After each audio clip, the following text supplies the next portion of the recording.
Estamos el día de hoy, Daniela, Beatriz, ya estamos reportando desde el helicóptero, ahora sí ya estamos enteros.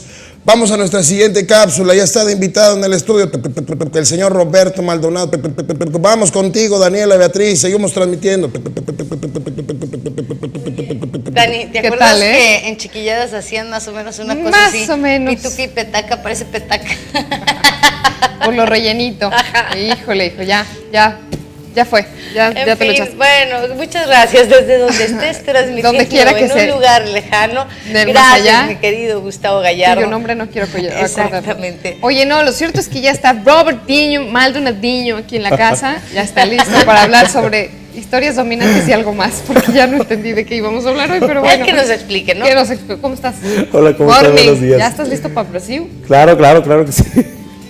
Ahora sí me hicieron reír, de verdad, ¿eh? Qué bien. Sí, comimos payaso el día de hoy. Tú no le, aunque no. Sí. Hoy no vas a bailar, que es lo bueno. Eso es lo bueno, porque ¿ves? Para bailar soy malísimo. Exactamente. Entonces lo pasa. Sí. Oye, pero necesitábamos, casado con una cubana y no sabes bailar. De hecho, cuando mi esposa baila, ella se pone a bailar con algún cubano. Tú baila, no te preocupes, yo estoy en la mesita. Nomás mueves la cadera. Mira qué conveniente. Sí pasa. Bueno, a ver, platícanos de este tema. Hoy vamos a hablar de las historias dominantes y de las historias extraordinarias. ¿Qué es este tema?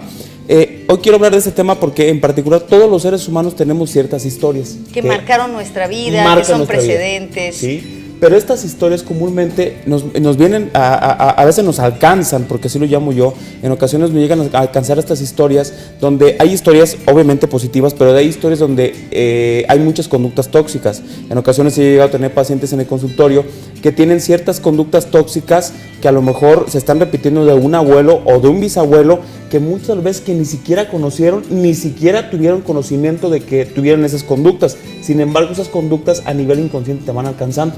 Claro, ¿sí? Son como precedentes de una familia que traes arrastrando. Así es. Algunos otros autores lo manejan como patrones de conducta, otros autores lo manejan como profecías autocumplidoras, etcétera. O sea, tiene muchos nombres. Pues cuando la gente constela tiene que ver con eso también, como ir dejando las historias de tu familia, ¿no? Sin embargo, cuando seguimos los patrones es a nivel inconsciente, Robert, nos has venido diciendo a través de los programas que no estamos realmente no caemos solos en la idea de estoy repitiendo un patrón de mi papá, de mi abuelo o hasta de mi bisabuelo. ¿Cómo podemos saber que esa es la historia que traemos arrastrando? Comúnmente estas historias, ahora, no quiero decir con esto que las historias sean malas, pero necesitamos detectar qué de la historia que tengo, qué de la historia que estoy repitiendo realmente me está sirviendo, ya sea en mi matrimonio, en mi forma de interactuar con los demás, o a nivel emocional, qué tanto me está sirviendo. Yo lo quiero manejar, de hecho, esto es un concepto que se maneja mucho en la terapia narrativa. ¿Qué es la terapia narrativa? La terapia narrativa es una corriente psicológica que habla mucho de los discursos del paciente. Esa terapia se fija mucho en el discurso del paciente. ¿En cómo lo dices? La narración como tal. En la narración, o sea, el cómo nosotros nos decimos las cosas es cómo yo estoy percibiendo mi entorno o cómo yo mismo me estoy percibiendo. Eso habla de la terapia narrativa. En la terapia narrativa habla de estas historias dominantes. Todos en ocasiones llegamos a tener estas historias dominantes. Un ejemplo, una historia dominante de mi parte puede ser a lo mejor es que yo soy inseguro. Sí, esta es una historia dominante. Esta historia dominante, comúnmente cuando yo me manejo así me estoy portando y así me voy a comportar. Soy una persona insegura.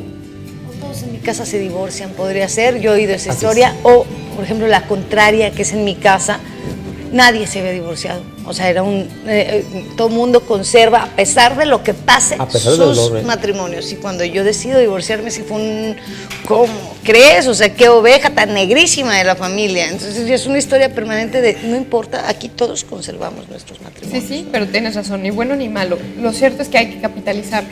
Ahí está lo difícil. Ahí está lo complicado. Pero es que ¿cómo le haces para darte cuenta? Ya sé. O sea, primero yo creo que tienes que asistirte con un experto. Y ahora, con esta terapia narrativa pueden salir las cosas del análisis del entorno. ¿Y ahora? Por ejemplo, dentro de nuestra historia dominante, comúnmente cuando llega un paciente me dice, un ejemplo, yo soy inseguro. Esta es su historia dominante. En la terapia narrativa lo que se hace mucho es externalizar primero el problema del paciente o disasociar en algún momento. ¿Qué es externalizar o disasociar? Por ejemplo, cuando me llegan, es que Roberto, yo soy inseguro. Primero externalizo y se menciona, no, tienes un problema con la inseguridad. Desde ahí ya estoy externalizando el problema. O sea, está la persona y su historia dominante es que comúnmente él se dice a sí mismo que es inseguro. al momento de externalizarlo, el paciente puede ver su problema desde afuera y dice, sí, ahí está. Ahora, también habla este tipo de terapias de la historia extraordinarias. ¿Cuáles son las historias extraordinarias? Son las herramientas que tenemos los seres humanos para poder atacar o sanar algún conflicto emocional. O sea, esta terapia dice que los seres humanos no se trata de que busquemos nuevas conductas para poder salir adelante, sino que habla que los seres humanos tenemos herramientas que podemos echar mano para romper o reestructurar una conducta tóxica. No sé si más o menos me entendí. Ajá. O sea, todos los seres humanos tenemos herramientas. Sí, sí. Y tenemos que echar mano de estas herramientas. Comúnmente algunos autores o algunas pláticas que en ocasiones hemos escuchado de que no, que tenemos que ser buenos, tenemos que cambiar. No, no se trata de cambiar, se trata de echar mano de estas estructuras que ya tienes. Por ejemplo, me llega un paciente y me dice, yo soy inseguro, le digo, no, tú tienes un problema de inseguridad. ¿En qué situaciones de tu vida no ha aparecido este problema y que comúnmente aparecía, pero en algún momento de tu vida no apareció? Entonces llevo al paciente a una historia extraordinaria y dice, ¿sabes qué, Roberto? En una ocasión me acuerdo que estaba dando una plática y no me sentí inseguro. Esa es una historia extraordinaria. Ándale, y agarras esa para curar la otra. Pero Eso. ¿qué pasa Para cuando que te dicen? sientas que hay momentos. Pero oigan, ¿qué les parece si vamos a un corte y seguimos con la plática? Claro que sí. No le cambies.